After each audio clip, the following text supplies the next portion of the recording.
Hey boys and girls, for this project, we're going to be using a variety of different materials. You're going to have a piece of white paper and two different sizes of Sharpies to begin with. The first thing you're going to need to do is draw 10 rectangles that overlap each other. When you draw these rectangles, you want to leave yourself enough space to draw patterns and designs in them. Then when you start drawing your patterns and designs, you want to use a different design for each rectangle. So these need to be, you need to have 11 or 10 different patterns to go inside these rectangles. You can use either the larger Sharpie or the smaller Sharpie for your designs, but you're just going to fill them in neatly, carefully, and thoughtfully so that you have something that looks nice when you're finished. These rectangles are going to represent buildings. We're drawing a cityscape with a we're going to paint the sky and draw the cityscape. So for the drawing part, you're drawing 10 rectangles that overlap. That means you have some in front of each other, some behind, and then each one is going to be filled with a pattern or design.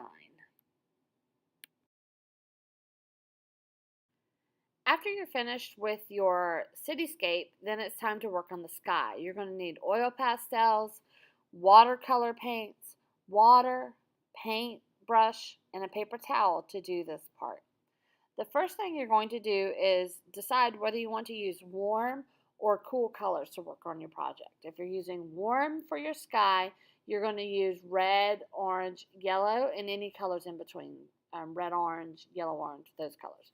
If you decide to use cool colors, like I'm using in this example, then you're going to use green, purple, and blue, and any colors in between. So blue violet or blue green turquoise, those colors fall in the cool color category.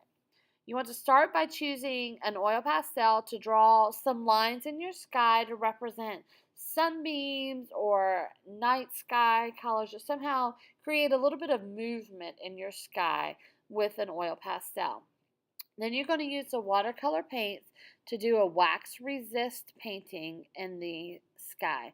Wax resist means that it is the wax from the oil pastel resists the paint as you paint over it. You're also going to create what is called a gradient. A gradient fades from one color into the next slowly. For this example, it will start with your lighter colors near the buildings and then work your way so that it gets darker and darker, just like a sunset would do. If I was doing warm colors, I would have yellow at the bottom, then orange, then red. I'm choosing to do cool colors here, so I'm starting with a lighter blue, as in a daytime sky, and then I'll add darker blue for the evening, and then I'll add purple and dark blue at the very top as kind of my nighttime sky.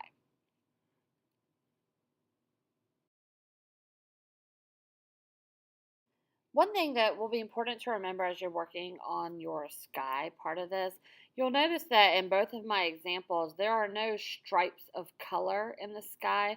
It is a gradient, so it's one color gently fading into the next. To accomplish that, you're going to take a wet paintbrush and just paint on those areas where those colors touch. So where light blue touches dark blue, you just get a little bit of water on your brush and you swipe over that area, blending it together.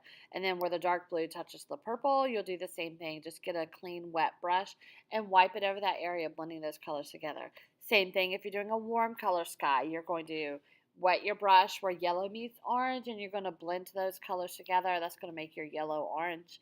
And then you'll rinse out your brush, put water where the orange meets the red, blend those. That's going to make red, orange, and make a nice gradient for your warm color sky.